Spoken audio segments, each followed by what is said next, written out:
Comment choisir sa brosse de brushing? Tu galères à faire ton brushing parce que tu sais pas à quelle brosse choisir. Je vais t'expliquer comment choisir ton brushing par rapport à tes cheveux et ton résultat. Je pense que vous avez entendu parler de cette brosse de partout, la Olivia Garden. Celle-ci, c'est la 53 et je vais montrer ce qu'on peut faire avec. C'est-à-dire que si vous voulez quelque chose de lisse, vous allez utiliser celle-ci, voire même plus gros. On peut aller jusqu'au 63. Mais avec cette brosse, vous n'allez pas pouvoir attraper les petits cheveux qui sont au niveau. C'est pour ça qu'il faut avoir beaucoup de brosses, environ 3. Moi, je conseille toujours d'avoir 3 brosses sur soi pour déjà varier les résultats en fonction des événements ou de, si vous avez envie de choisir d'être un peu plus bouclé ou lisse, peu importe. Mais même si vous voulez quelque chose de lisse ou quelque chose de bouclé, il vous faudra toujours cette brosse-là. En fait, c'est une brosse qui est avec un petit diamètre et qui attrape tous les petits cheveux qu'on a au niveau des tempes parce qu'il va avoir de la précision. Donc cette brosse-là, elle va être beaucoup plus adoptée pour un résultat lisse, voire avec un léger mouvement sur les pointes.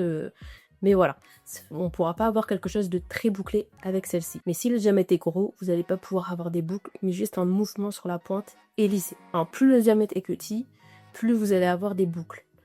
Voilà. Donc là, celle-ci, c'est la Jacques Sebin. Donc c'est toujours une marque professionnelle et c'est un diamètre 43. Donc là, on va avoir plusieurs choix. On va pouvoir lisser, on va pouvoir boucler, on va pouvoir donner du mouvement. On va aussi pouvoir accrocher un peu les petits cheveux, etc. Mais très léger. Si vous n'avez pas des cheveux bouclés, ça va aller. Et si vous avez des cheveux bouclés, crépus, etc. Là, je préconise d'avoir une brosse beaucoup plus petite. Enfin, avec un diamètre beaucoup plus petit. Plus votre diamètre est gros, plus il va lisser. Et plus votre diamètre sera petit, plus il va boucler. Donc on va dire que celle-ci, elle est plus polyvalente. Elle peut tout faire. Par contre, si vous avez des cheveux longs, je vais vous préconiser, si vous voulez les lisser, d'avoir le diamètre 53 juste avant.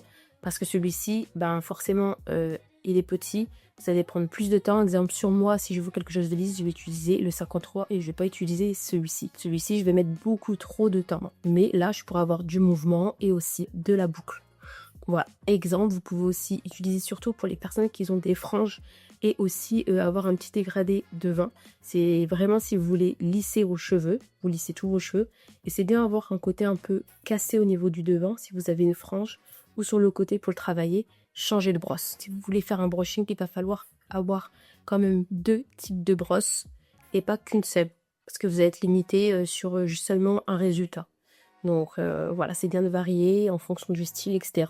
Ou tout simplement, vous attachez vos cheveux, vous avez juste une frange et vous utilisez le petit diamètre 43. Tout simplement. C'est juste pour donner un style travaillé alors que vous avez juste travaillé le devant, alors que vous avez attaché vos cheveux. Ça fait tout de suite... comme si vous allez travailler dessus.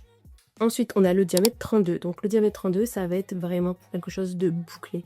Vous allez avoir des boucles très serrées, donc qui vont tenir dans le temps. Pour les personnes qui ont les cheveux courts, pour faire les franges, etc. Et surtout aussi pour attraper les tout petits cheveux qu'on a ici. Donc ça, c'est vraiment du top. J'espère que la vidéo vous a plu. N'hésitez pas à mettre un like et un commentaire et de vous abonner. Bisous!